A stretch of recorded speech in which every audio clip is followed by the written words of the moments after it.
Do you want to be a fighter? RMC. Here comes Inoue.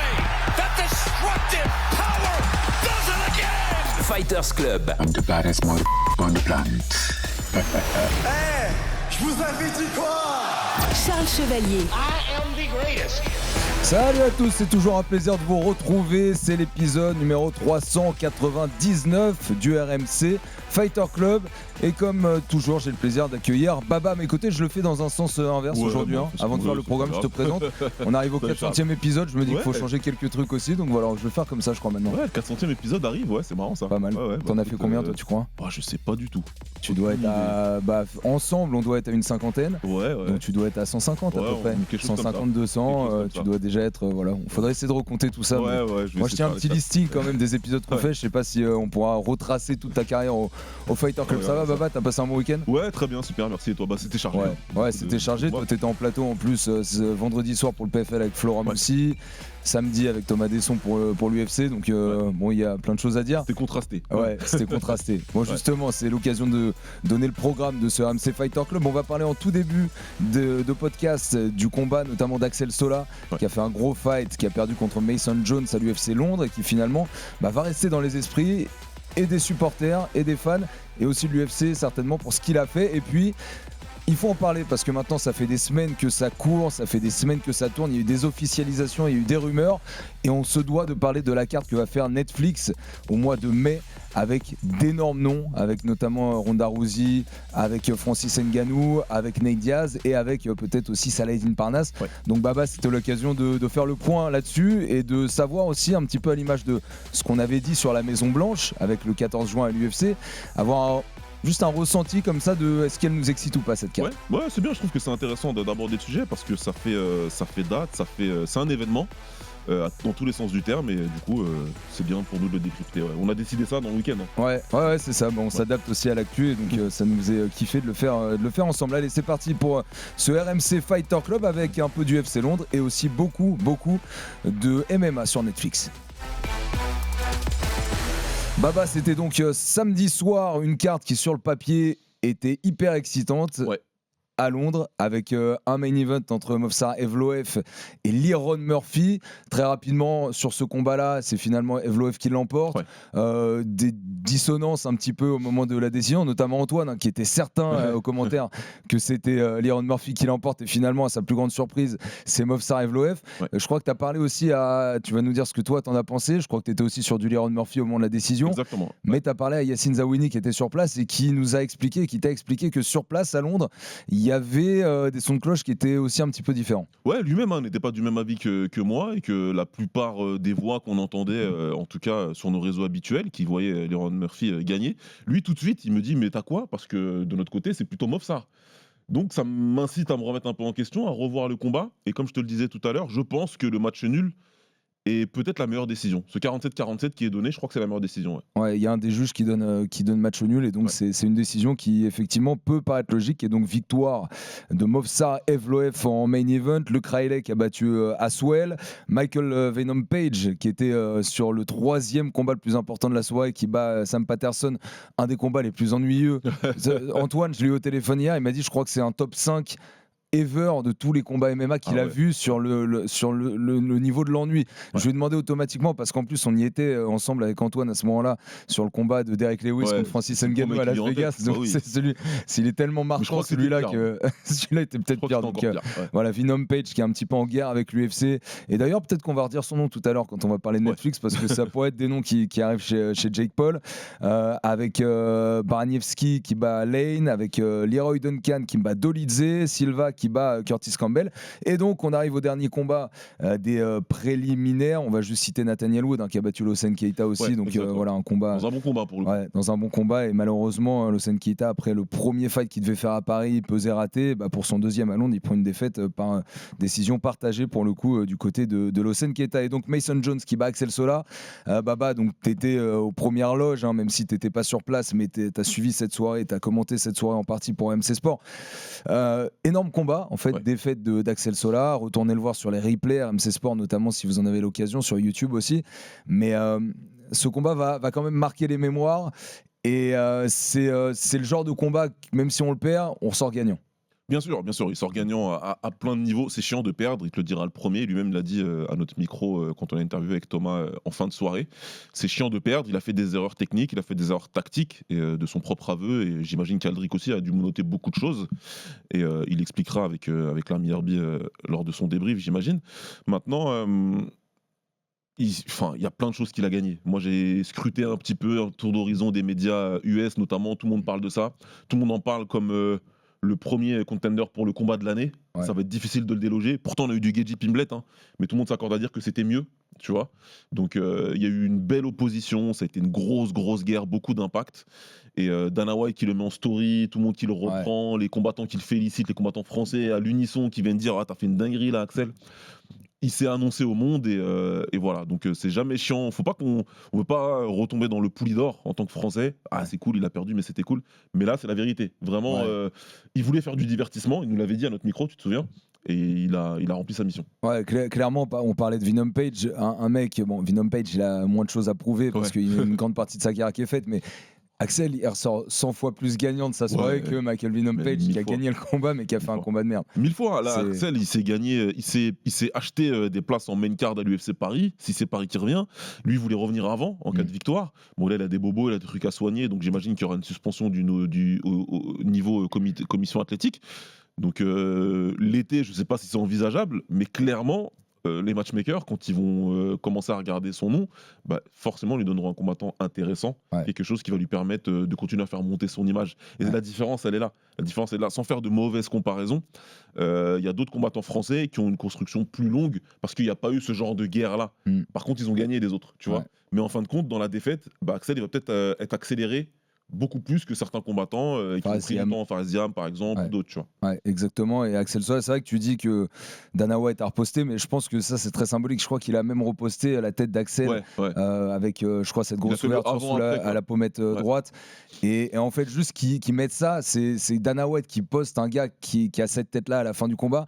Je pense que c'est hyper positif pour Axel parce que Dana, c'est ce qu'il veut. Il veut du spectacle avant d'avoir des victoires qui s'enchaînent. C'est ce qu'il veut. Et donc, c'est hyper positif. Bon, après, il a un CM, bien évidemment, qui poste pour lui. Ouais, bien sûr. Mais bon, en fait, c'est fait partie du process. Et le CM, c'est exactement ce que Dana veut montrer en termes d'image de l'UFC. Donc, c'est pour ça qu'on a mis cette photo-là. Donc, ça veut tout dire. Ouais, parce que pour Michael Venom, je crois qu'il a justement dit en conférence de presse que c'était un combat nul. Il est parti pendant le combat. Il est parti pendant le combat, il n'est pas revenu. Donc bon, les agissements du patron de l'UFC sont quand même hyper importants pour les combattants et par rapport à ce qu'il a pensé et par rapport au futur que peuvent avoir ces combattants.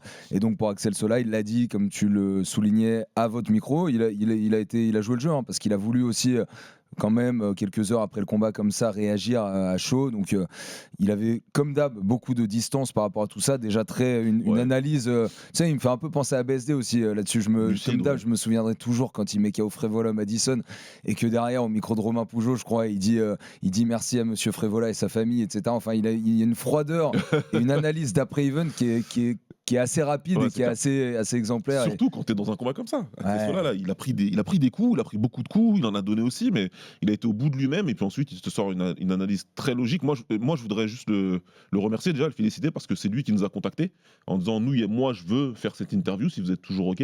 Nous on était évidemment super OK, donc merci à lui d'avoir voulu nous donner du temps par rapport à ça. Il l'a fait avec d'autres médias aussi, j'ai vu d'autres médias avec qui on est potes, notamment Pierre de Nocens. Donc il était prêt à livrer son analyse. Et puis aussi au micro d'Yacine Zawini, parce que en fait Yacine nous explique qu'il passait en zone mixte et normalement les perdants, l'UFC ne veut pas qu'on interviewe les perdants, tu vois. Ils vont directement à l'hôpital et tout. Et c'est lui qui voit Yacine qui dit les mecs, vous voulez qu'on fasse un petit mot ? Et Yacine dit ouais, on nous est pas demandé parce que tu comprends, on sait que l'UFC va nous prendre la tête si on fait ça. Oh t'inquiète, il prend le micro, il donne quand même ses quelques mots, donc vraiment respect. C'est hyper cool et pour le coup nous on est obligé de le dire aussi en tant que média, mais en plus on est diffuseur de l'UFC, il y a des combattants qui jouent un peu moins le jeu. Ah bah c'est clair, et souvent on se dit mais pourquoi, enfin c'est bien de contrôler la com etc, mais à un moment de donner aussi aux spectateurs et aux médias des analyses, du contenu, c'est cool et ça sert à tout le monde je pense. Donc là ce que fait Axel c'est cool. Exactement, surtout que c'est un combattant combattant à qui on a reproché de pas en faire assez au niveau média quand il a le micro. Franchement, pour moi, c'est un modèle. Ce qu'il a fait là, c'est un modèle et ça fait plaisir de voir ça. Il y en a d'autres qui l'ont fait. On a vu Nora Cornell et Kevin Jousset qui étaient venus ici le lendemain d'une défaite à l'UFC Paris. Je les remercierai jamais assez pour ça parce que voilà, pour moi, ça dit beaucoup des personnages et des caractères des gens. Ouais, exactement. Et je crois que c'est même Aldric qui, à son micro de Jab Life, avait dit c'est vrai que Axel, on va lui faire aussi travailler, notamment sur pas le trash talk, mais ouvrir un petit peu plus sa bouche quand il est dans la cage au micro directement, trash talker, en tout cas provoquer des mecs pour qu'ils viennent le combattre, etc. Donc voilà, c'est un travail qu'il est en train de faire en parallèle du travail qu'il est en train de faire dans la cage, et on s'en réfère aussi à l'épisode du RMC Fighter Club il y a un mois à peu près où il était venu ici et où justement on peut réécouter après coup et voir ce qu'il anticipait par rapport à ce combat, ce qui peut être intéressant face à Mason Jones. Dernier truc que tu m'as souligné aussi et que j'avais vu passer l'image, je savais pas que ça avait été autant relayé, mais il sort de la cage, il est quand même assez abîmé et il y a un fan là qui lui demande une photo sur le bord de cage, et Axel s'arrête pour faire la photo comme ça a été filmé, mais ça il était même pas au courant parce que quand le jeune l'interpelle, il est de dos, donc Axel sait même pas que c'est filmé, et finalement il fait la photo et après il continue son chemin, mais ça a été hyper positif aussi pour son image, c'était pas calculé, c'était très instinctif. Non, je pense pas. De toute façon, tu le vois bien. Donc c'est pour ça, encore une fois, moi je pense qu'il a, il a eu un très bon comportement dans la défaite, beaucoup de dignité, beaucoup de lucidité aussi. Et voilà, donc bravo à lui, vraiment bravo à lui, parce que je pense qu'il a gagné beaucoup de fans samedi. Bravo à Axel Sola, donc défaite contre Mason Jones, mais un combat que certains ont qualifié de BMF pour cette défaite, et on le reverra, on l'espère, peut-être, en tout cas avant la fin de l'année dans la cage de l'UFC, peut-être pas l'été parce qu'il faut quand même qu'il se remette de ce fight, avec notamment des ouvertures qui doivent cicatriser. Je pense que Paris, c'est bien, quoi. Mais Paris, ça peut paraître très très bien. Confirmé d'ailleurs. Et d'ailleurs confirmé par Dana White. Cette séquence elle est très sympa. Très sympa. Il demande à ses gars de son staff et aux journalistes, mais vous êtes déjà au courant. Enfin, il y a une petite scène assez rigolote où finalement il confirme bien que, par contre, pas d'indice. Est-ce que Fight Night, est-ce que numéroté? Non, on verra. On l'espère encore. Numéroté, ça paraît très ambitieux, mais on peut quand même espérer que ça viendra avec un numéroté. Vu les combattants français qui sont bien classés actuellement, ça pourrait mériter un numéroté, sachant que Londres, par exemple, a déjà eu des UFC numérotés. Donc pourquoi pas Paris en 2026. On entame le gros morceau de ce RMC Fighter Club avec les annonces, les officialisations qui tombent en chaîne pour le 16 mai, Into the Dome d'Inglewood. C'est à Los Angeles, juste au sud de Santa Monica et de Venice Beach, avec donc beaucoup de fights qui sont officiels, beaucoup de fights qui nous intéressent ou pas, on va en parler. Et quoi qu'il arrive, ce qui est important de dire, c'est qu'il y a des noms. Il y a des très très gros noms qui sont tombés, et donc on va avoir certains comparatifs à faire et desquels on va débattre, parce que je sais qu'on va pas être d'accord sur tout aujourd'hui, mais sur les comparatifs qui sont à faire avec l'UFC. Déjà, souligner que c'est donc MVP Production, la boîte de Jake Paul et de Nikisa Bidarian qui est derrière tout ça, et donc qui collabore avec Netflix pour réunir ce casting et pour faire les plus gros shows possibles. Ils sont dans une très très grosse phase. Il faut dire qu'il y a quand même déjà pas mal d'expérience. Je crois que le premier événement d'MVP, c'est en 2021, je crois. Et donc finalement, on a l'impression que c'est quelque chose qui est assez neuf, parce que ça pète, on va dire, aux yeux du monde. MVP, même quand ça organisé au début, on parlait pas trop de la marque MVP. J'ai l'impression que c'est les combats de boxe de Jake Paul, etc. C'était Jake Paul. Maintenant, on parle beaucoup d'MVP parce que Jake Paul n'est pas sur toutes les cartes et qu'il y a des gros combattants qui arrivent. Mais ce qu'ils arrivent à faire, c'est quand même très très gros, et il faut quand même garder un œil sur tout ce qui va se passer, parce que dans les années à venir, ça risque de devenir de plus en plus gros encore. Ouais, exactement, ça va grandir. De toute façon, en boxe, maintenant, c'est une société qui est bien établie. Là, c'est une première incursion dans le monde du MMA, en prenant le modèle de la boxe pour l'adapter au MMA. Ce que l'UFC s'est toujours refusé à faire quelque part. Eux, ils ont leur modèle bien établi, très clair, très net. On a des rankings desquels on fait ce qu'on veut pour avoir une promesse d'avoir les meilleurs qui s'affrontent au sommet pour devenir champion. Là, on est comme les soirées box qu'on a ces dernières années, c'est-à-dire qu'on fait un gros event, un one-shot sur Netflix, avec le plus de yeux possible dessus.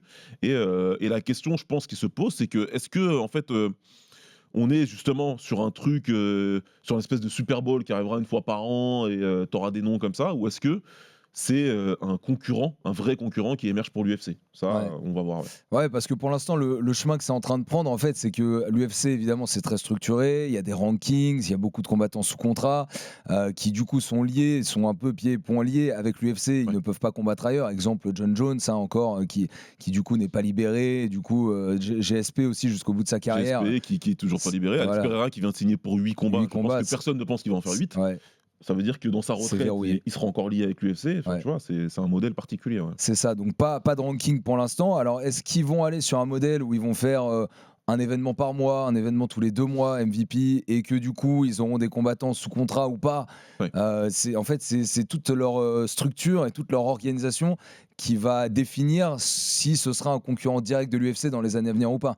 Ouais. Mais est-ce que tu crois que même s'ils ne vont pas dans le modèle UFC, ce sera quand même un concurrent direct de l'UFC? Tu vois, est-ce que cette événementialisation, c'est-à-dire même si on met des grosses têtes, même s'il n'y a pas de ranking à gagner, etc., on met des grosses têtes, et quoi qu'il arrive, on se dit que si on le met en face d'un UFC, ça pourra amener plus de monde qu'un UFC numéroté avec plus d'enjeux sportifs. Ouais, bah c'est là justement où le bas blesse. C'est que l'enjeu sportif, pour moi, il est un peu au second plan sur cette carte. Maintenant, pour répondre d'abord à ta première question, de facto, il se place en tant que concurrent direct de l'UFC parce qu'ils attaquent l'UFC pendant les conférences de presse. Ronda Rousey a fait plus qu'attaquer l'UFC en essayant de mettre un peu Dana White de côté, en disant c'est plus lui qui gère. Maintenant, c'est les matchmakers, c'est pas lui que j'attaque, c'est les autres. Mais ils font de la merde, ils payent mal, etc. Donc ils se mettent, ouais, clairement, ils choisissent de faire la promotion de cet event en attaquant frontalement l'UFC. Ça veut dire que tu es concurrent. Voilà. Maintenant, est-ce que c'est un concurrent direct ou indirect? Je dirais que c'est un concurrent indirect, puisqu'on n'aura pas un événement par semaine ou par mois. Le PFL est un concurrent direct aujourd'hui, même s'il ne se bat pas avec les mêmes armes, entre guillemets.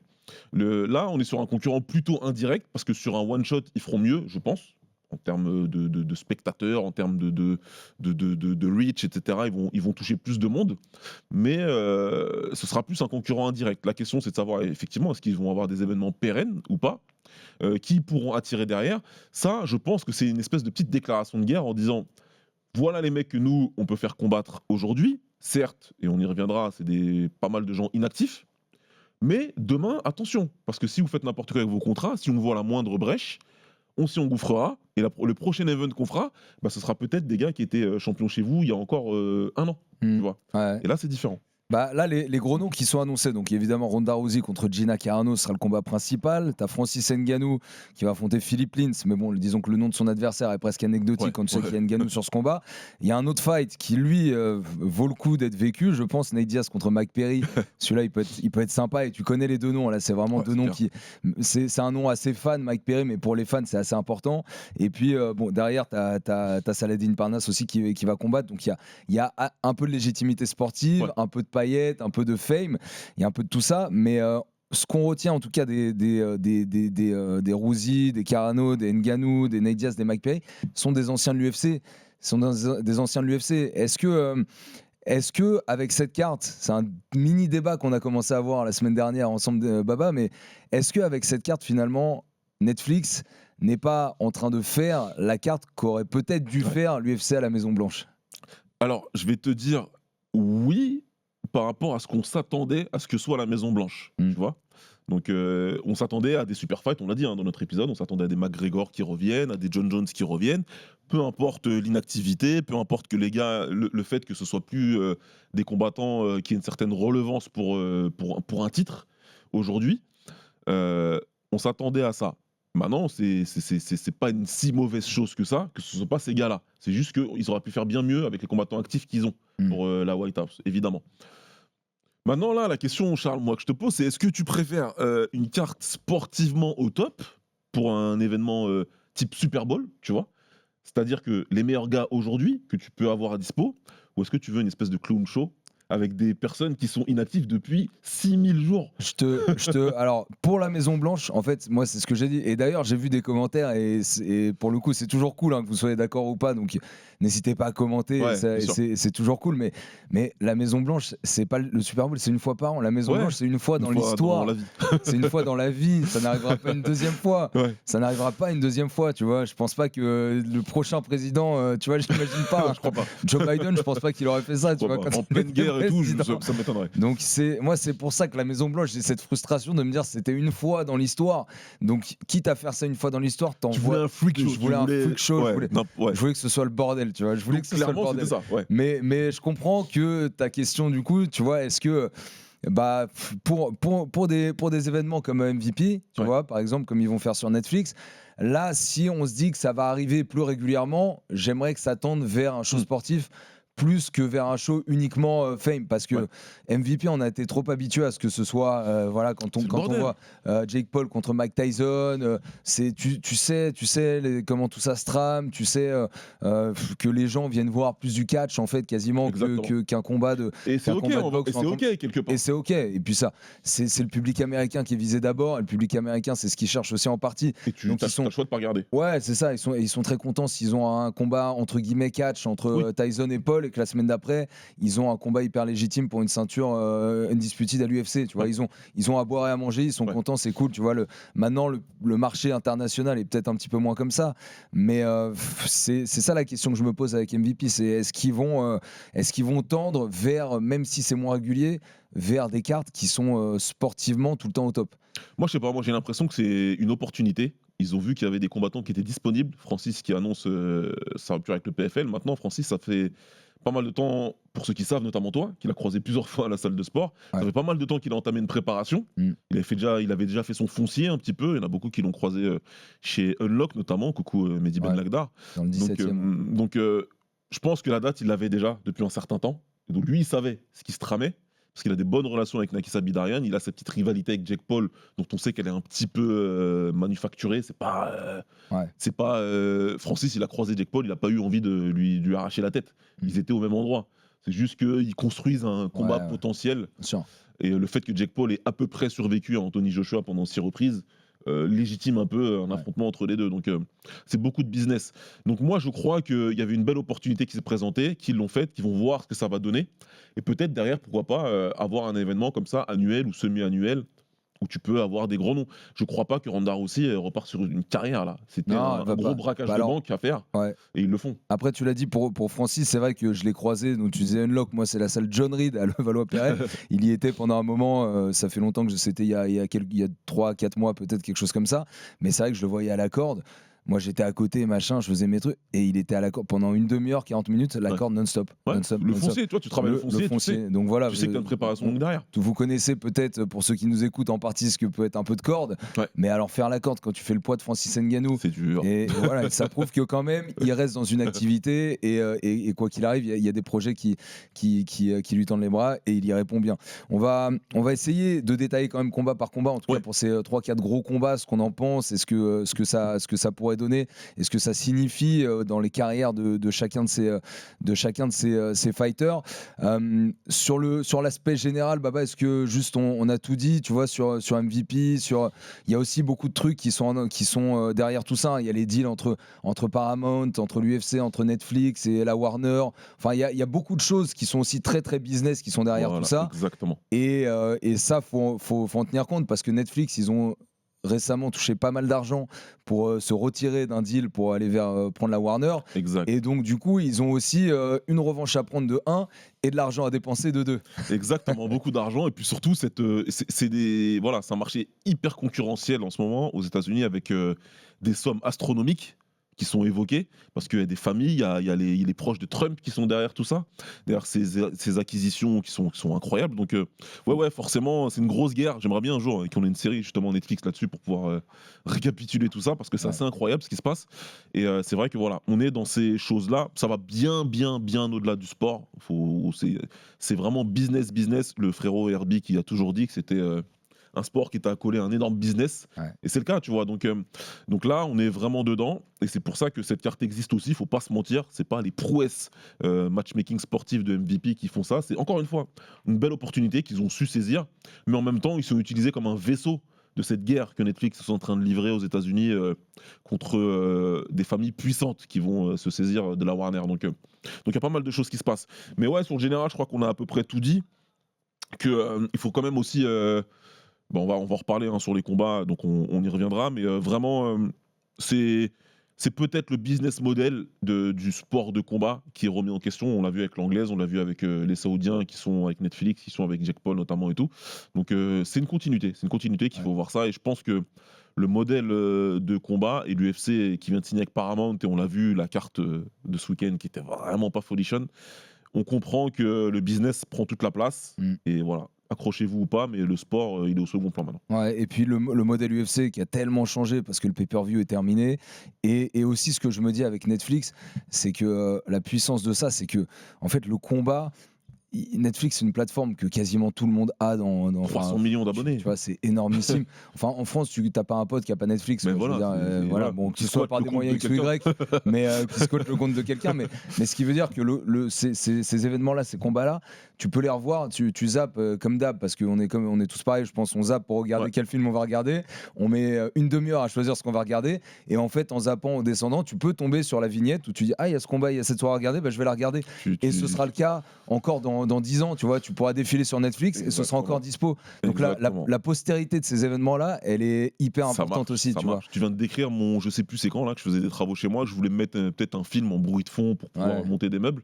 Et en fait, en scrollant là comme ça pendant 20 minutes, je tombe sur la rediff de Canelo Crawford. Qu'est-ce que tu crois que j'ai fait? T'as mis ça derrière, c'est parfait. Appuyé, c'est parfait pour moi, tu vois. Et donc, bien sûr que ça fonctionne. Donc ça, le modèle qui change tellement et les habitudes de consommation qui changent aussi tellement avec tous ces changements qu'on a eu lieu récemment dans le MMA. On commence à descendre un peu combat par combat. Baba, ça te va? On commence par le main. Honneur aux dames et honneur à celles qui sont le plus haut placées aussi sur cette carte. Ronda Rousey contre Gina Carano. Et donc fight sur lequel l'événement s'est un petit peu créé.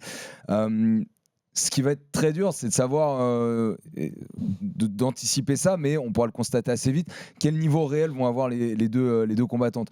On les a vus déjà sur des face-off. La shape, elle est là. Ronda, elle a récupéré une shape qui a l'air excellente. Gina Carano, elle sera prête aussi. Donc déjà, ce sera pas un combat style, on parlait de Mike Tyson qui arrive à presque 60 ans, etc. Là, on sera quand même sur deux combattantes qui sont très certainement physiquement prêtes à disputer ce combat dans les meilleures conditions. Ouais, c'est des combattantes, c'est des vrais athlètes. Maintenant, en tout cas, Ronda Rousey, elle a eu une carrière athlétique après l'UFC, puisqu'elle était... elle était au catch, et on sait très bien que les préparations physiques, elles sont très très très demandeuses, donc il n'y a pas de sujet là-dessus. On voit qu'elle a bien récupéré sa shape, comme tu l'as dit. En plus, je crois qu'elle a eu son deuxième enfant il n'y a pas si longtemps que ça, donc c'est vraiment fort ce qu'elle a pu réaliser, en tout cas de ce qu'on peut voir à l'image. Maintenant, il y a la réalité des choses derrière tout ça. On a une Gina Carano qui n'a pas combattu depuis quasiment 17 ans. Rendez-vous compte, il y a des personnes qui nous écoutent aujourd'hui qui avaient peut-être 2 ans quand la dernière fois qu'elle a combattu. Et Ronda Rousey, c'était il y a 10 ans. Voilà, et vous le savez, vu qu'ils nous écoutez, je fais toujours le parallèle avec mes jumeaux. Mes jumeaux avaient 1 an la dernière fois qu'elle a combattu. Ils ont 11 aujourd'hui, je vais les inscrire au collège mercredi. Voilà, ça vous situe à peu près la chose. Ça fait extrêmement longtemps, sans compter Ned Diaz et Mike Perry, auxquels tu peux rajouter chacun. Parce que Mike Perry, certes, il est en bare knuckle, mais ça fait peut-être, 3 ans qu'il n'a pas combattu en MMA. Ned Diaz, 3-4 ans. Ça fait beaucoup d'inactivité. Maintenant, si on revient que sur le main event, je crois, même s'il y a un avantage de gabarit pour Gina Carano, c'est une strikeuse qui, à l'époque, déjà avait beaucoup de mal à gérer des grappleurs, des lutteurs, des choses comme ça. Je pense que ça va être compliqué pour elle. Si Ronda aussi, elle fait ce qu'elle a su faire avant, ramener le combat au sol et chercher la clé de bras. Ça devrait pas durer très longtemps, à mon avis. Ouais, c'est ça. En fait, 17 ans d'inactivité. En t'entendant le dire, je dis dernier combat de Gina Carano chez les pros en MMA 2009. Et elle a assez peu d'expérience, en fait, parce qu'elle a que 7 victoires, 1 défaite. Gina Carano, tu vois, donc c'est pas non plus la grosse expérience. Et donc dernier combat il y a 17 ans face à Ronda Rousey, donc qui est en 12-2 en pro en MMA, et donc le dernier combat était en 2016. Est-ce que tu as quand même envie de le voir, ce combat? Tu vois, est-ce que tu as envie de le voir? Déjà, est-ce que on est d'accord, tu te poses même pas la question, cette soirée-là tu vas la regarder. Au-delà du pro. Regarder. Au-delà du pro, tu vas regarder? Non, il faut regarder parce que on a envie de voir comment ça va se passer. Il y a plein de choses que nous, on va devoir aller récupérer dans cet event pour nos futures analyses. Et pour, voilà. Donc le journaliste en nous va vouloir regarder pour plein de raisons professionnelles. Le fan de combat en nous, en moi en tout cas, va regarder parce que c'est quand même pas Tyson contre Jake Paul, que je n'ai toujours pas vu et que je ne regarderai jamais. on n'est pas sur ce niveau-là quand même. On est sur des athlètes qui sont encore dans l'âge d'être des athlètes, en l'âge qui peuvent encore combattre. Maintenant, le combat, il m'intéressait il y a plus de 10 ans, oui. Aujourd'hui, non, il ne m'intéresse pas, ce combat-là. Il sera là. C'est le reste de la carte qui va un peu plus m'intéresser, oui. Ce combat-là, pas spécialement, je ne vais pas mentir. Et c'est pas parce que c'est des femmes, je vous vois venir, ça n'a rien à voir. C'est juste que le combat, il a 11 ans trop tard. Ouais. Et encore une fois, 17 ans sans combattre, je ne sais même pas si ça a déjà existé, ça. Peut-être George Foreman, il a fait 10 ans. Ouais, mais c'est vrai qu'en MMA, en fait, de combattre et revenir sur un truc aussi exposé, parce que peut-être que tu vois, ce ratio-là n'est jamais arrivé. Je pense 17 ans, 17 ans, je pense que c'est jamais arrivé. C'est jamais arrivé. Puis tu reprends discrètement, tu vois, dans un petit show, tranquille. Là, sur Netflix en main. Devant 20 millions de personnes, quoi. Est-ce que tu crois qu'à 39 ans, Ronda, elle peut quand même redevenir une athlète d'élite? Est-ce que tu crois que ça peut être le début d'un nouveau run crédible en MMA? Non, je crois pas. Je crois que l'époque où elle dominait le MMA féminin n'a rien à voir avec l'époque d'aujourd'hui. Ce qui lui est arrivé avec Holly Holm, qui est plus âgée qu'elle, et surtout Amanda Nunes, c'était le début de ce qui allait lui arriver derrière. Je pense que Shevchenko aussi l'aurait monté en l'air. Je pense que pas mal d'autres combattantes qui sont là aujourd'hui lui auraient fait de gros dégâts. Je pense que Manon Fiorot aurait été un challenge très, très, très compliqué. Moi, je pense que, par exemple, Manon aurait battu Ronda, tu vois. Donc les athlètes qui sont arrivés derrière Ronda, et c'est grâce à elle, parce qu'elle a un petit peu mené le chemin, mais ça aurait été trop compliqué pour elle derrière, déjà à l'époque. Donc aujourd'hui, encore moins. Non, c'est un one shot, elle va se remplir les poches et c'est tant mieux pour elle, mais je crois pas qu'elle puisse se relancer dans un run là. Moi ça me fait, on sait que Dana White, bon, parfois il s'en fout, il fait des déclats de fou, etc. Mais là de voir Ronda Rousey, tu vois, qui est aussi vindicative avec l'UFC, qui est aussi négative enfin, je me dis à un moment, faut quand même aussi travailler l'héritage, faut travailler la legacy, ces trucs-là. C'est elle. Peut-être 1 an ou 2 ans avant qu'elle combatte, Dana White disait mais il n'y aura jamais de combat féminin à l'UFC, ça n'arrivera pas, etc. Et finalement, quelques années après, Ronda Rousey, c'était sa poule aux œufs d'or. Il la choyait comme pas possible parce que ça ramenait beaucoup d'argent et que c'était hyper populaire. Moi, ça m'embête de voir qu'elle est aussi méchante avec l'UFC maintenant et que les relations, moi, ça m'embête. Franchement, non, toi, ça t'embête pas? Non, parce que voilà. Non, mais ça te plaît pour le côté chaud, la rivalité ou... Non, ça me plaît pas non plus parce que je trouve ça cringe. Je sais pas ce quoi le mot en français. Je trouve ça vraiment un peu ridicule. Oui. Je vais pas mentir, c'est très surjoué. C'est très. Ronda, pour moi, elle a jamais su faire une vraie promo. Pour moi, ça a toujours été. Elle s'est toujours forcée à faire ce truc-là et ça a jamais paru crédible à mes yeux. Chacun en fait ce qu'il veut derrière et tout, mais voilà. C'est face cam qu'elle faisait quand elle a fait Ultimate Fighter, notamment les embrouilles contre Misha Tate et tout. Enfin voilà quoi, tu vois. L'image qu'elle a aujourd'hui, c'est beaucoup parce qu'elle a produit elle, c'est pas ses défaites, c'est ce qu'elle a produit elle au micro, qui fait qu'elle a une mauvaise image auprès des fans. Ouais. Donc maintenant qu'elle attaque le modèle de l'UFC, elle a beaucoup de points où elle a raison. C'est ça le truc. Donc, c'est des choses qui doivent être dites. Maintenant, elle a écarté Dana White du truc. Tout ça pour dire qu'aujourd'hui, c'est Hunter Campbell le chef. Donc, elle attaque Hunter Campbell vraiment. Tu vois, elle le nomme. Elle le nomme clairement. Elle dit toi, t'es un bip, t'es ce que t'es, machin, etc. Donc, il y a aussi beaucoup de déceptions. Elle voulait ce combat sur Netflix, sur l'UFC, pardon. Elle voulait que ce combat se passe à l'UFC. Elle a proposé à l'UFC en premier, ça ne s'est pas bien passé. MVP a récupéré le truc derrière. Donc, elle a de la rancœur. Et c'est quelqu'un qui a jamais pu masquer sa rancœur. Maintenant, est-ce que j'ai de la peine pour l'UFC? Pas du tout. Non, non, ça me dérange. En fait, c'est pas que j'ai de la peine et je pense pas que t'aies de la peine, c'est que là où toi ça va te déranger, moi ça me dérange pas trop. Non. Ouais, limite. Et puis t'aimes bien que l'UFC une fois de temps en temps se prenne un petit coup de pied au cul en disant il y a 2-3 trucs que vous avez mal gérés et ça le boomerang il vous revient dans la tête. Exactement. Puis ils ont bien mangé avec elle. Ils ont bien mangé. Ouais, il y a eu des belles années. Il y a eu des belles années et les belles années de l'époque. Le TUF qui a beaucoup relancé l'UFC, les belles années de Ronda, les belles années de Conor, elles profitent encore à l'UFC aujourd'hui. Donc même s'il y a des embrouilles comme ça crée aussi un bif, ça fait parler. Bon, ça peut aussi avoir des retombées qui sont positives. Question un peu qui peut être un peu provoque quand on sait comment s'est monté ce combat et l'inactivité dont on a parlé, mais tu crois que ça pourra quand même être l'un des combats féminins dont on se souviendra le plus dans l'histoire du MMA? Moi je crains le cramico, comme on appelait ça avec mon ami Lucas Bourdon au bord du ring.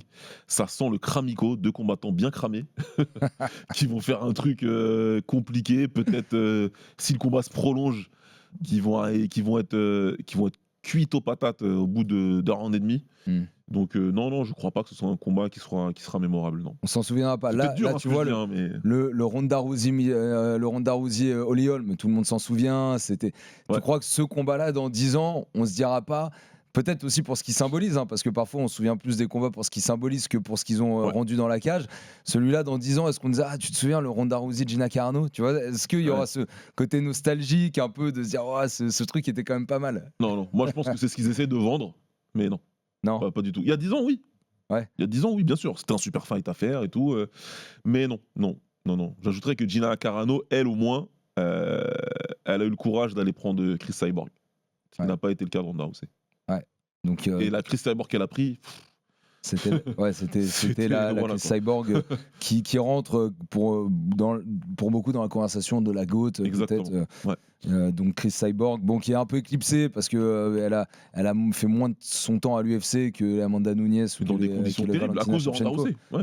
Dans des conditions terribles. On lui a forcé à cutter n'importe quoi, enfin n'importe comment, pour ne même pas avoir le combat. Donc on le fait faire n'importe quoi en fait. Ouais. Donc en tout cas une case qui a, même si c'était dans la défaite, qui a coché Gina Carano et qui n'a pas coché Ronda Rousey, qui seront donc toutes les deux face à face en main event de cet événement qui aura lieu le 16 mai à Inglewood, à Los Angeles. On passe au co-main event, très intéressant aussi. Plus intéressant d'ailleurs parce que c'est vrai que sur la construction de carrière, en tout cas, il y a beaucoup de choses à dire pour ce qui est de Francis Ngannou, donc le Predator qui va être opposé à Philippe Lins. Francis Ngannou, sa carrière est folle. Sa carrière est folle en réalité. J'en parlais hier avec Antoine au téléphone aussi. Et on se disait, mais on se souvenait de l'époque Combat Sport, dont je parle souvent parce que moi c'est mon expérience perso, mais Combat Sport qui diffusait les premiers combats au 100% fight de Hatch de Francis Ngannou. Exact. Défaite d'ailleurs contre Zoumana Cissé. Et finalement, le mec se retrouve quelques années après, là on est 10-12 ans après, il se retrouve comme ça sur Netflix, tête d'affiche, à tenir tête à l'UFC, à les regarder dans les yeux, à vous dire écoutez, vas-y, laissez-moi tranquille, j'ai mieux à faire que vous. Enfin, la construction de carrière est folle pour Francis Ngannou et je suis quand même très très impressionné et très admiratif. Non mais on va le redire encore parce qu'on le dit une fois par an à peu près, une fois tous les 2 ans. Le film sur Francis Ngannou va être dingue. Son film il va être dingue parce que si t'écrivais le scénario, on te dirait t'abuses. Ah ouais. Tu vois, on dirait vas-y t'abuses quand même. C'est bon, les histoires à la Creed et tout, ça va 5 minutes. Ouais. C'est mieux. Son scénario de vie, il est mieux, tu vois. Les carrières de Battier au Cameroun, jusqu'aux plus grandes cages et rings du monde. Et malheureusement, les plus grandes tristesses, en plus de ça, tu vois. C'est-à-dire que si tu voulais écrire un film, malheureusement, en plus, il y a des choses terribles qui lui sont arrivées, quoi, tu vois. Donc, c'est une histoire de malade et on peut être que... Moi, je suis trop content pour lui qu'il score un combat encore comme ça, qu'il aille encore aller faire sauter la banque, qu'il continue à pouvoir créer pour lui, à assurer l'avenir de sa famille, de pouvoir sortir tous ses proches de la misère, de mettre Battier sur une carte. Voilà, comme il a expliqué lui-même, on lui parle de legacy, il gâche sa legacy. J'ai un message moi adressé à ceux qui parlent de legacy pour Francis Ngannou, vous dites n'importe quoi. Ça c'est mon avis perso, vous dites n'importe quoi. De quel legacy à l'UFC vous parlez exactement? Une société qui a voulu lui chier dessus, qui ne lui a pas voulu lui accorder des choses qui étaient quand même basiques. C'est un gars qui a voulu se battre quand même pour que ses adversaires aient un peu plus d'oseille, pour que ses pairs aient plus d'oseille. On n'a pas voulu. Il est parti faire ça ailleurs. Il est parti affronter des champions du monde de boxe. C'était son rêve. Tout le monde se foutait de sa gueule quand il a pu avoir son rêve. Et là, une fois qu'il fait ce combat-là sur Netflix, devant peut-être 20 millions de gens sur une plateforme qui a 300 millions d'abonnés, vous venez encore lui parler de legacy. Et comme il a répondu parfaitement, allez regarder son interview la legacy, ça ne paie pas les courses, ça remplit pas le frigo. La legacy, c'est que 3 fans qui vont s'en rappeler en allant regarder Wikipédia. C'est tout ce que ça va apporter en fait. De quel legacy vous parlez? Qui se souvient, je sais pas, Ken Velasquez, il était en prison là. J'ai pas vu beaucoup de gens applaudir. Pourtant, il a une carrière de malade. Randy Couture, plus personne n'en parle. Si je vous parle de Frank Shamrock et de Ken Shamrock, la moitié des gens qui nous écoutent ne savent pas qui c'est. La legacy, c'est super sympa, mais ça paie rien. Mais je suis désolé, de toute façon, même tu dis la page Wikipédia, tu vas sur la page Wikipédia de Francis Ngannou, la legacy elle est plus que présente, mais elle est de malade. En plus, tu regardes la carrière MMA, tu regardes les noms qu'il a tapés. Ensuite, tu passes à de la boxe, tu vois Tyson Fury et Anthony Joshua. Et puis là, tu passes à la carte où le nom en face n'est pas très ronflant, mais tu passes à une carte où il y a ces noms-là au-dessus et tu sais ce qu'elle représente historiquement. Aujourd'hui, on en reparlera peut-être de cette carte globale dans 10 ans. Tu sais, quand Netflix est arrivé dans le Ouais. MMA et qu'ils ont commencé à concurrencer l'UFC et on aura du recul par rapport à tout ça, on pourra se dire, bah Ngannou, il était aussi dessus. Et en fait, le mec, il est allé partout.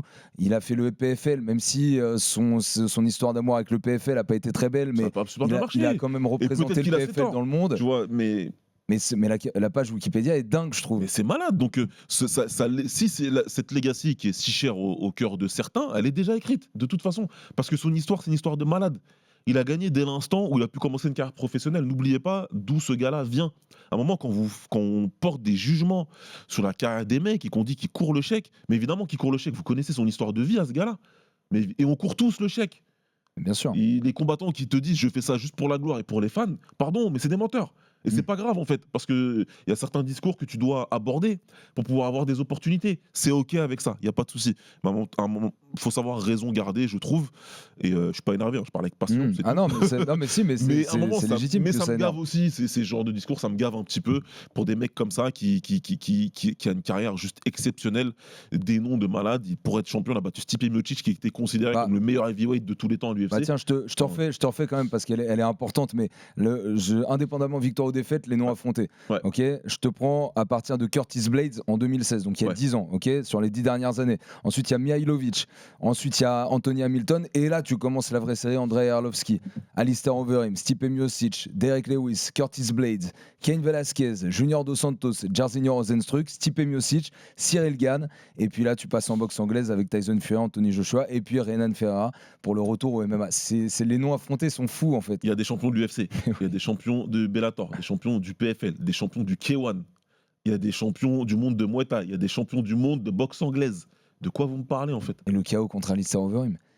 Le KO contre Alistair Overeem. Il a été étendu ce jour-là. Moi, c'est un des. Je le mets dans les top 5 KO qui m'ont le plus marqué celui-là. Terrifiant, il est Je terrifiant. le mets avec l'UFC 100 et Dan Henderson qui met la dernière à Michael Bisping Ouais. qui m'a terrorisé celui-là. Le coup dans le cercueil. Mais bon, il y en a. Je le mets dans le top 5. Les pieds d'Alistair Overeem décollent du sol en C'est- partie quand Son le coup coup. s'étend et le. Non.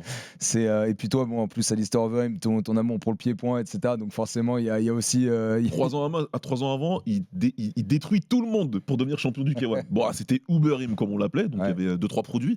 Mais enfin voilà, pour moi, ce débat n'a même pas lieu d'être. Moi, je suis content de le voir encore sur cette carte, d'ouvrir encore une nouvelle porte, d'être le porte-étendard d'un truc. Cette carte, elle a besoin d'un Francis Ngannou pour avoir un semblant de crédibilité. Voilà ce qui se passe en fait avec sa présence sur cette carte. Ils sont très heureux de l'avoir. Ouais, ils sont, bien sûr, parce que justement, le sportif peut être encore présent sur ce combat-là. On va en parler, mais je voudrais juste, dernière fois, insister sur la construction de carrière, parce que tu disais, tout le monde court après l'argent. À un moment, les gens font ça pour ça aussi, ce sport-là. Et s'ils peuvent s'épargner en gagnant beaucoup d'argent, tout le monde le ferait. Mais bien Et sûr. c'est exactement ce que fait Francis. C'est-à-dire qu'il réussit à s'épargner en gagnant beaucoup, beaucoup, beaucoup d'argent. Ouais. Et souvenez-vous ce qu'il a dit, ou je sais plus, alors je veux pas donner, mais peut-être que c'est à la sueur, ou je crois qu'il lui demandait, alors t'as gagné plus d'argent avec tes 2 combats en boxe anglaise qu'à l'UFC. Ouais, c'est la Il sueur. dit non, mais j'ai pas eu besoin de 2 combats. En un, c'était Ouais, fait. en un, c'était fini.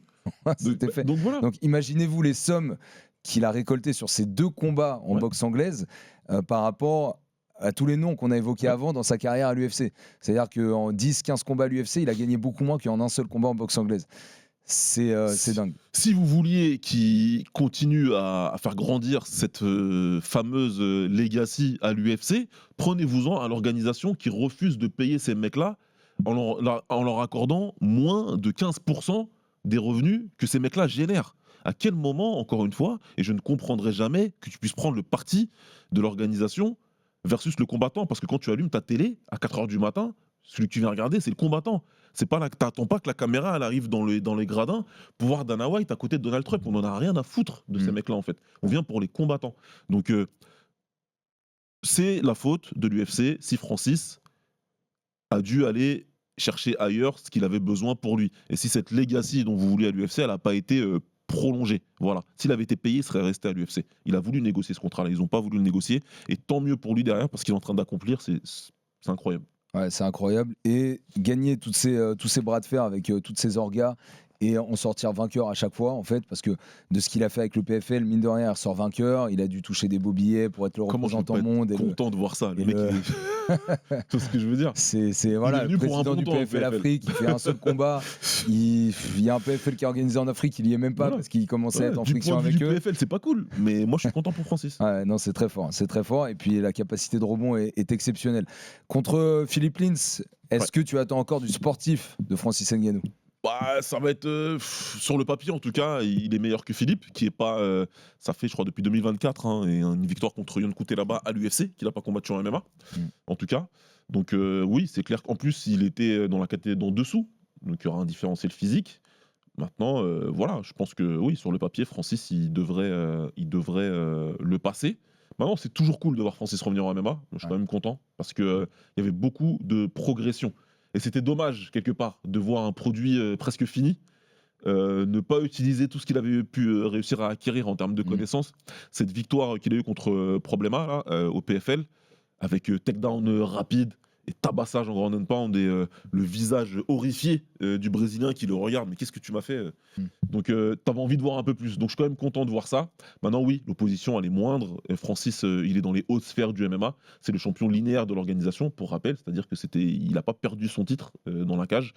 Donc voilà, tu voudrais le voir contre quelqu'un d'autre. Maintenant, peut-être qu'il y a un monde où Jones, cette dernière embrouille, on finit par lui le libérer de son contrat. Et que le prochain event Netflix, t'as un vrai Super Bowl, là. Ouais, mais là, voyant, enfin, je pense que quand l'UFC va être spectateur de ça, il va se dire, vas-y, on va pas libérer John Je Jones crois parce pas. que s'ils nous mettent Ngannou Jones en face, ça va être très très chaud pour nous quand même. Bah, c'est clair. Ça va être très très chaud pour nous. Sportivement, du coup, c'est vrai que c'est quoi le combat le plus abouti qu'on a vu de Francis finalement, c'est celui contre Cyril Gane, où il se réadapte en milieu de combat après 2 rounds où potentiellement il est derrière et qu'il arrive à les coller, et que du coup c'est pas un Francis bagarreur, tu vois, c'est pas un Francis qui a envie de chercher le KO à tout prix qu'on a vu, c'est un Francis qui a réadapté sa tactique, qui a les collé et qui a réussi à c'est intéressant. battre Cyril Gane comme ça. C'est intéressant ce que tu dis parce que oui, c'est un vrai bon déclencheur. C'est le déclencheur qui nous fait nous dire Francis est capable d'avoir plusieurs dimensions dans le combat. Là, il le montre. Pour moi, vraiment, ce combat contre Renan Ferreira, c'est Francis qui, à la fois, a tout compris du MMA et est capable de gagner d'une manière totalement différente. Là, il fait un combat, clairement, il vient pour lutter, l'emmener au sol et le tabasser. Il a fait ça et il a fait en un round.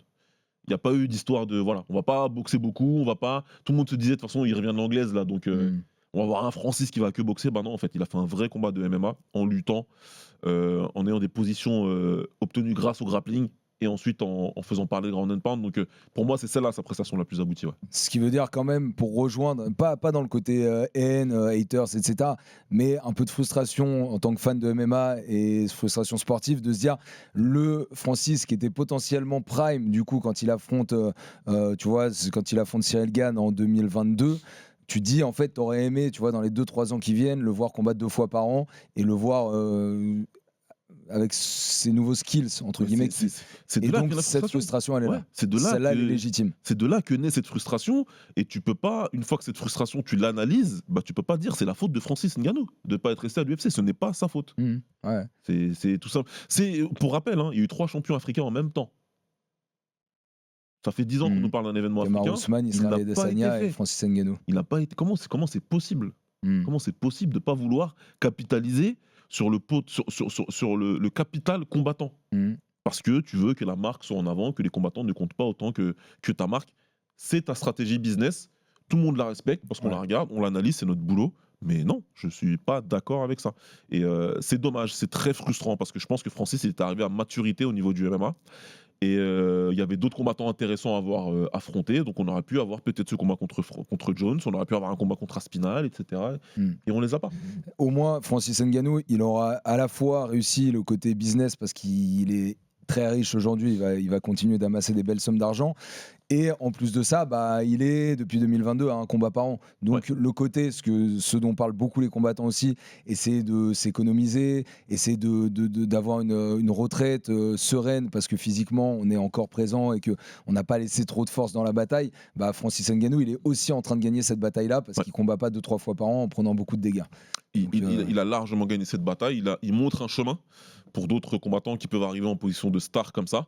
Maintenant, il faut avoir le courage de s'opposer. Il faut avoir le courage de ne pas combattre pendant quasiment 1 an parce que tu dois aller jusqu'à la fin de ton contrat. Il faut avoir le courage d'avoir un manager suffisamment fort dans sa tête pour pas renégocier une signature de 8 combats à 38 ans. Là, je parle d'Alex Pereira. Voilà, c'est ridicule. Parce que oui, il dit qu'il va avoir des bonnes primes, qu'il va être bien payé, mais c'est étalé sur 8 combats qu'il ne fera pas. Ouais. Francis Ngannou, 18 victoires, 3 défaites actuellement en MMA, et donc une victoire, une défaite, je crois, en boxe anglaise. Ouais. Je sais plus s'il y avait eu un autre combat qui était passé par là un moment, mais je crois que c'est une victoire, une défaite contre Tyson Fury et Anthony Joshua. Normal pour un début de carrière en boxe anglaise. Allez, on passe à l'autre combat qui nous intéresse entre Nate Diaz et Mike Perry. Bon, pareil, les questions, en fait, elles sont un peu les mêmes. Est-ce que en fait, pour ces 3 combats-là, c'est la même chose? Est-ce qu'on n'a pas beaucoup de références récentes de ces mecs-là en MMA traditionnel, on va dire? Parce que Mike Perry, bare knuckle, il a fait beaucoup de choses. Qu'est-ce que tu attends de ce fight? Est-ce que, pareil, même question en fait que c'était pour Gina Carano contre Ronda Rousey, est-ce que pour toi tu attends de la paillette, entre guillemets, à revoir un Mike Perry hyper bastonneur face à un Nate Diaz provocateur, et donc du coup on s'attend à avoir un combat un peu féroce là-dessus? Est-ce que sportivement tu crois que ça va délivrer? Qu'est-ce que t'en attends? Non, il est cool, le combat il est fun. Combat il est fun, c'est 2 bagarreurs, ça devrait être debout la plupart du temps. Ça devrait s'envoyer des parpaings face à face, ça va saigner, voilà, il y aura du sang. Je m'attends vraiment à un combat comme ça, où voilà, ils vont se faire la guerre. Une sorte de BMF, quoi. Ouais, exactement. On sait très bien à quoi s'attendre avec ces 2 combattants-là, c'est la même promesse toujours. Ça devrait le faire. Maintenant, ils sont un petit peu cramés tous les 2, ça c'est vrai. Mais bon, écoute, c'est pour la DA de cette carte, bah tant mieux, autant faire un combat comme celui-là, quoi, tu vois. Tu vois, pour moi, celui-là, il est très BMF. Ouais. Enfin, moi, je retrouve. Alors, l'ADN du BMF, bien sûr, était un peu symbolisé par des mecs comme. Même si c'était pas le premier combat, mais. Enfin, si Nate Diaz, pour moi, contre Mike Perry, c'est BMF, tu vois, plus que ceux qu'on a connus sur les derniers BMF à l'UFC. Parce que c'est de vrais BMF, c'est-à-dire pas BMF dans la cage, on fait la bagarre. Exactement. C'est BMF en dehors, on fait n'importe quoi. Ouais. Pour rappel, Mike Perry sort d'une bagarre avec Eddie Alvarez et sa famille dans les gradins. Il s'est embrouillé avec le fils d'Eddie Alvarez. Parce qu'il a mal parlé à la copine du fils d'Eddie Alvarez, c'est parti en cacahuète. Ouais. C'est ce genre de mec-là, quoi. Tu vois. C'est BMF. Pour moi, c'est Diaz, dès qu'il peut, il baffe quelqu'un dans les cuisses. En plus, quand nous, on le voit sur des galas, parfois, pied-point, t'en as connu, mais des bastons qui partent de trucs. Ouais. En France, généralement, tu te fais choper aux States, tu fais des bastons comme ça dans les grandes salles, tu peux avoir des vrais problèmes avec la justice. C'est chaud. Donc ça veut dire que quand tu y vas, quand t'es Mike Perry, même si t'as de l'oseille, etc., tu peux avoir des vrais gros problèmes. Donc tu vois, pour moi, c'est BMF. Exactement, c'est complètement BMF. Là, on est beaucoup plus dans la DA de ce qu'était la BMF à la création que ce qu'on a eu récemment. Et je parle pas de la qualité du combat, je te parle simplement des personnalités des gars. Pareil. Donc oui, c'est pour ça, c'est marrant. On va dire que, pour revenir à ce que tu disais en début d'émission, si tu veux une carte comme ça, show, spectacle, un peu Super Bowl, tu veux un truc... Tu veux un combat comme celui-ci, ouais, exactement. Ouais. Donc ça, je trouve que c'était une très bonne addition quand c'est tombé.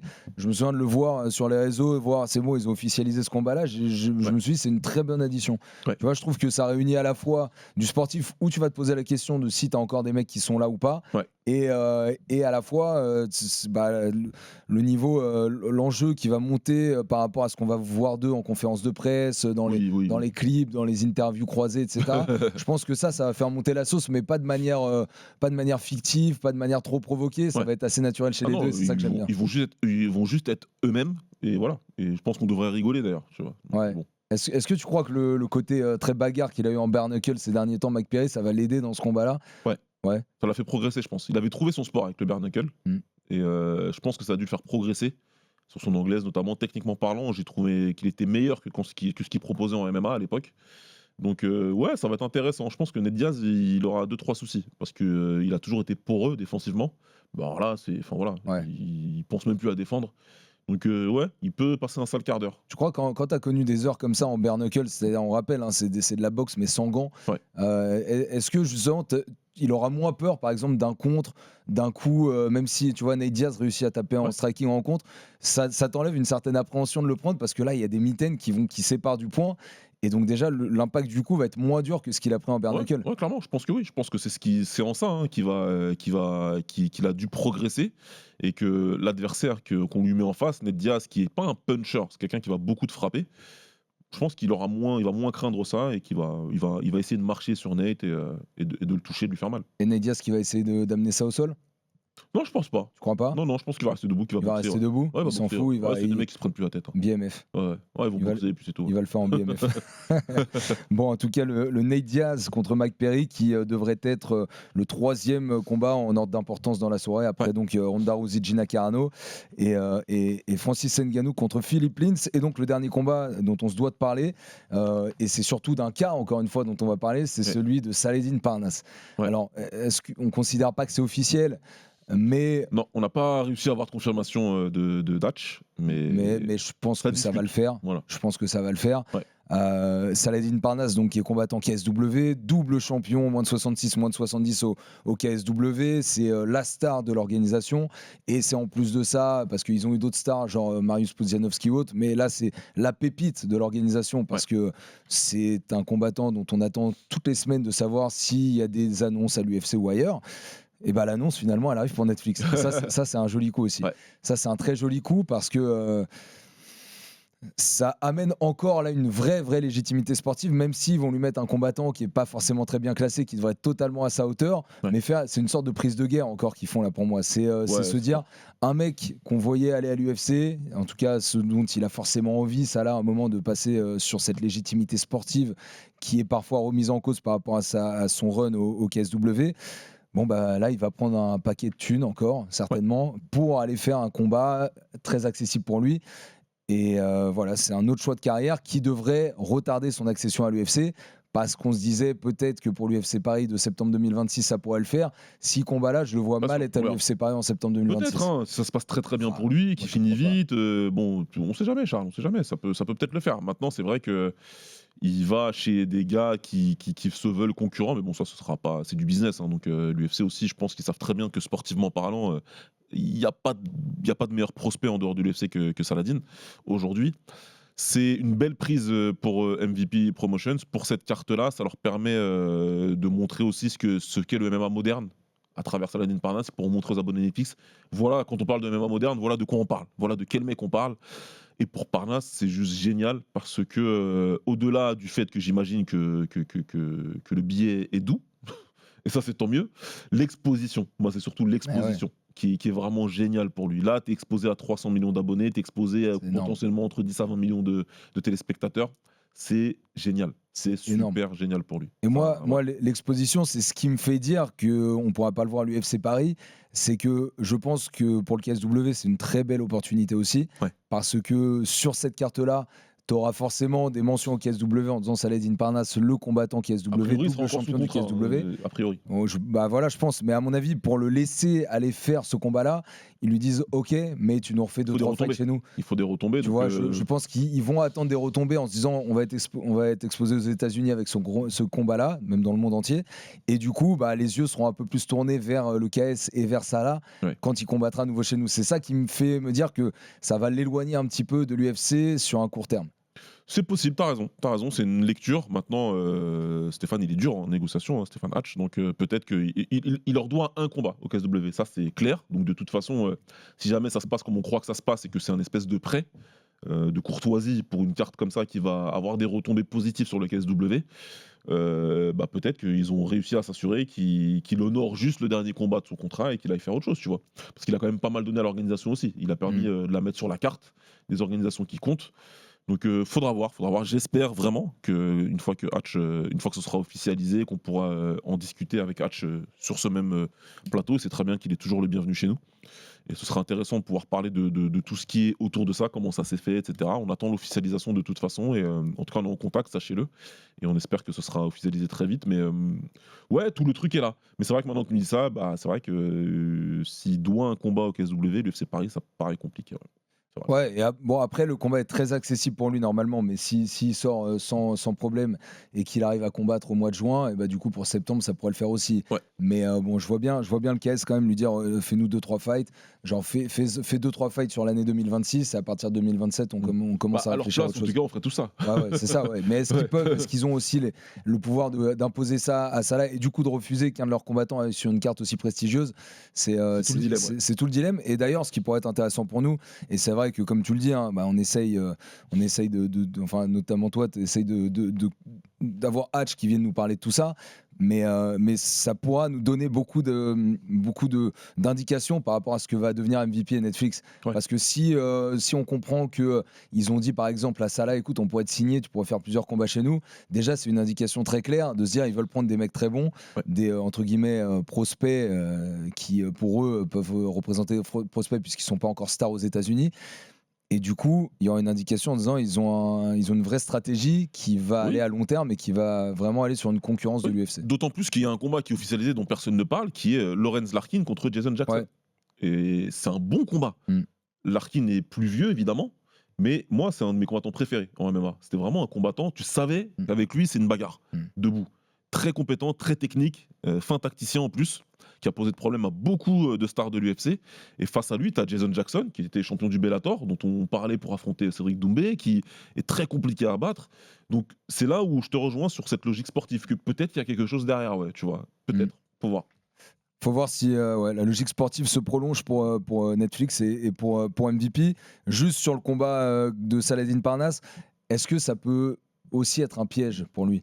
C'est-à-dire, est-ce qu'une défaite aussi exposée pourrait être totalement contre-productive ? Bien sûr que oui. Ouais. Salah, c'est le super prodige.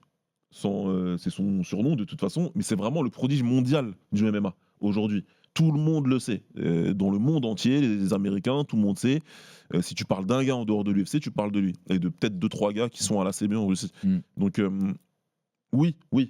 S'il perdait là, avec cette exposition-là, ce serait problématique, évidemment. Bon, maintenant, on a vu des gars aussi se retrouver dans ces situations, bien rebondir et réussir à arriver à devenir champion, notamment, ou à retourner l'opinion, tu vois. Donc, bon, ce serait chiant, mais bon, ça, il pourrait s'en enlever. Quel genre de signature t'aimerais voir chez MVP, chez Netflix, maintenant qu'on a détaillé cette carte? Tu vois, on parlait tout à l'heure de justement MVP Michael Venom Page. C'est exactement pour moi le genre de profil. C'est-à-dire que lui, il est en embrouille en ce moment avec l'UFC parce que déjà, il a été un peu disrespect en étant en milieu de carte principale alors qu'il valait largement un co-main event sur cet événement-là.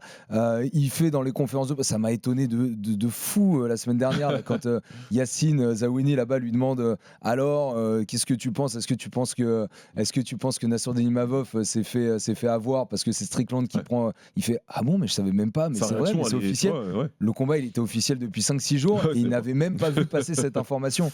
Tu vois, il y a plein de trucs et donc c'est des mecs qui font le spectacle, c'est des mecs qui sportivement peuvent encore donner, c'est des mecs qui ont le profil de pouvoir passer du côté MVP. Tu vois, moi je pense à ce genre de mec exactement pour le futur de ces organisations-là. Ouais, je pense que si MVP veut faire un vrai truc dans le MMA et veut faire des cartes un peu plus régulières à l'année, 3, 4, 5, j'en sais rien, leur stratégie, ça va être de viser ces gars-là. Ça va être de viser les gars qui sont en fin de contrat à l'UFC. Le Bellator l'a fait pendant très longtemps. Pendant très longtemps, il récupérait les gars qui terminaient à l'UFC, qui étaient rejetés par l'UFC même d'ailleurs, et il les récupérait derrière. Ensuite, ils ont réussi à avoir quelques belles prises de guerre, des Benson Anderson à l'époque, des mecs comme ça, tu vois.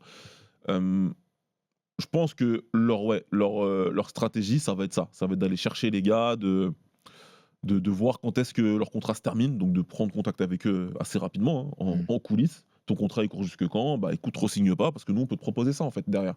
Et là, ça va devenir intéressant. Et ça va être de court-circuiter les managers, parce que les managers travaillent tous pour l'UFC. Il n'y a pas de manager qui bosse avec l'UFC aujourd'hui, en tout cas aux States. Je ne parle pas des managers français. C'est différent, parce que nous, on vient de plus bas, et on a besoin de se battre. Donc les managers français, eux, non. Ils font front et ils essayent justement de faire monter les gars.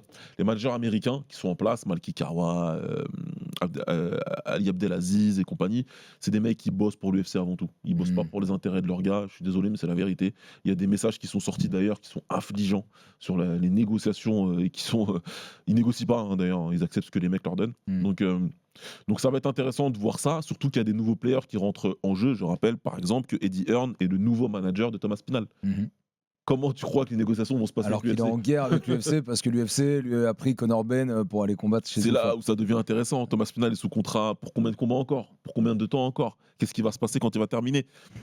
Et puis les managers, à un moment, ils ont un pourcentage sur ce que prennent les combattants en fight. Donc, s'il y a Netflix qui vient et qui dit les managers, à un moment, ils vont commencer à tourner la tête. Est-ce que ça de va l'autre rendre les côté. managers honnêtes? Et- Est-ce qu'ils vont faire leur boulot pour une fois?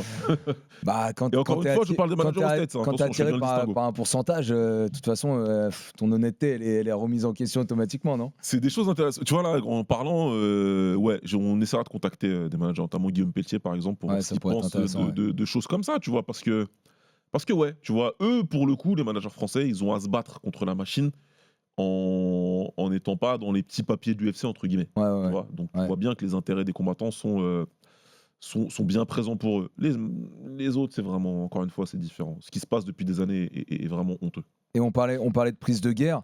Je pense qu'une prise de guerre qui deviendrait symbolique pour toute cette relation entre MVP et Netflix et l'UFC, mais tu vois, aller chercher un mec, je sais pas, un mec tellement genre Topuria, voilà, fin de contrat, parce que pourquoi ils ont signé 8 combats chez Alex Pereira? Ils ont eu peur. Bah, c'est pour verrouiller, c'est pour verrouiller, parce Ah oui. que Alex Pereira là-bas, chez MVP, il aurait été parfait. Ça aurait été Il relou aurait pour eux, été t'imagines? parfait. Donc au final, ils vont être obligés. Voilà, c'est encore une fois, peut-être que voilà, sentant qu'il y a de la concurrence qui va beaucoup mieux payer les gars, ils vont se dire bon allez, on va faire un effort aussi pour payer les gars qui sont pas connus et à la fois pour payer nos stars un peu plus. Ça va peut-être changer des choses. En tout cas, c'est un peu le but aussi de cette manœuvre. On espère, Ouais, le nous paradoxe, du c'est côté fou. extérieur, en se disant, on espère qu'ils vont un peu mieux payer les gars. Le paradoxe, c'est fou parce que Zuffa Boxing arrive dans la boxe. Ils essayent de péter le modèle de la boxe et importer le modèle de MMA en boxe. Ouais. De l'autre côté, tu as Netflix qui est en train de remettre en question le modèle économique du MMA en important celui de la boxe pour le MMA, en faisant des gros shows comme ça. Qui va gagner? C'est ça qui est intéressant, cette petite guerre-là qui est en train de se créer. Qui sait qui va la gagner? Il y a des players satellites, des Diorn, des Turki Alashi qui sont autour de ça, qui gravitent et qui essayent chacun de son côté, tu vois, de perturber le modèle de l'autre. Donc la question qui va être là, c'est si ça fonctionne, est-ce que l'UFC vont être obligés de s'aligner sur ce modèle-là, ou est-ce qu'ils vont être suffisamment forts pour que ça ne fonctionne pas, pour que les combattants et les managers n'aient pas un attrait pour ce modèle-là, qui négocie des combats plus courts, des contrats plus courts. Encore une fois, c'est intéressant ce qui va se passer. Moi, j'espère juste que ça va pousser l'UFC en tout cas à s'améliorer sur les points où eux sont un petit peu moins bons, c'est-à-dire notamment sur le respect des combattants, et donc ce sera une énergie positive derrière qui découlera, tu vois. Parce que Moi, je suis comme la fausse sur ça, mon cher. C'est-à-dire Je suis sceptique. Ouais, t'es sceptique, ouais. Petite Ouais. blague de daron. Ah ouais. Tu vois, même moi, je dis, attends, qu'est-ce que ouais, bien sûr, bien sûr. Moi, t'es j'y crois sceptique. pas. mais après, le truc, c'est que l'UFC, ils ont tellement, quand même, sur la structuration, ils ont tellement d'avance que même si un concurrent crédible arrive comme là, MVP, il va falloir du temps. Il en faut plusieurs. Il en faut plusieurs aussi, ouais. Il en Un faut tout plusieurs. seul, c'est dur. Ça va être dur. 2-3 qui font ça. Parce que l'UFC, il y a une récurrence, on est à 42, 46 événements par an, c'est des Ouais, mais il y a salles une où fronde tout... là. Ouais, il y a une fronde, ouais. Il y a une fronde, vous faites n'importe quoi, vous nous respectez pas en tant que fan. Il y a des petits trucs J'aime bien l'ambiance là. Il y a des petits trucs qu'on doit dire aussi, parce qu'on en parlait aussi tout à l'heure, et Ouais. on va terminer là-dessus. Mais c'est vrai que, par exemple, il y a quelques temps, ça n'arrivait pas. Là, il y a beaucoup de retards, par exemple, qui sont pris Ouais. au début d'événements, Ouais, etc., c'est sur fou. les UFC. Ouais. Tu vois, moi, je travaillais pas sur l'UFC Londres, Ouais. mais toi, tu y étais. Et il y a eu du retard au c'est pas début, abusé, ouais. entre les combats. Et il y a des petits couacs qu'on n'avait pas encore. Donc, ça paraît symbolique, mais en fait, c'est pas mal de petits trucs qui s'accumulent comme Ça commence par des fissures. ou voilà, des petites fissures avec des petites brèches et l'eau qui commence à s'infiltrer, et finalement commence ça peut créer des problèmes qui seront un peu plus grands. En tout cas, c'est hyper intéressant cette guerre on y Netflix reviendra, hein. MVP face à l'UFC, et quand même Bien sûr. l'UFC qui a beaucoup d'avance par rapport à sa structuration, par rapport à ses combattants sous contrat, et par rapport à toute cette légitimité sportive qui est quand même présente sur la plupart des événements, même s'il y a des couacs, encore une fois, des petites fissures Ouais. Ouais, dans ouais. les fight cards, Ils sont bons. mais la légitimité est bien là, Bien sûr, du côté bien sûr que oui. de Bien l'UFC, sûr que et oui, on c'est est des très pros heureux. et c'est les meilleurs dans ce qu'ils font. Bah bien sûr, et puis c'est ce qui nous anime nous tous les jours. Bien sûr. L'UFC, c'est ça le plus gros kiff de notre taf, à mon avis, qu'on partage, parce que bon, il y a de la boxe anglaise, il y a moins d'actu, il y a moins de choses, mais on sait que c'est quelque chose que Oui, bah oui, et qu'on kiffe analyser dans les deux sens, Voilà, le bien positif sûr, comme le ouais. négatif, mais ça Mais nous bon, fait parler et on aime beaucoup. l'UFC, il y en a dans tous les sens, ça Bah vient de ouais. tous les côtés tout le temps, les annonces et trucs, donc Ouais. c'est aussi cool et ça nous fait vibrer. On espère que vous aussi, ça vous fait vibrer. Baba, merci. Merci Charles. Fin du RMC Fighter Yes. Club numéro 399. Ouais. Attention, le prochain, c'est le 400e. 4 centièmes. Donc voilà, avec on a dit à peu près 200, 150, 200 certainement pour Baba. Ouais. Depuis qu'il est dans l'aventure. Et bien sûr un coucou à notamment Alex Herbinet et Jonathan McCardy qui en ont fait eux aussi énormément et qui ont permis à cette émission de pouvoir être l'une des références dans le sport de combat en France. Merci Baba. Merci à très vite. Merci à Arthur Robert, à Flavien Ziolkowski et à Benjamin Guillemin qui était en régie aujourd'hui. À très vite dans le RMC Fighter Club. Ciao.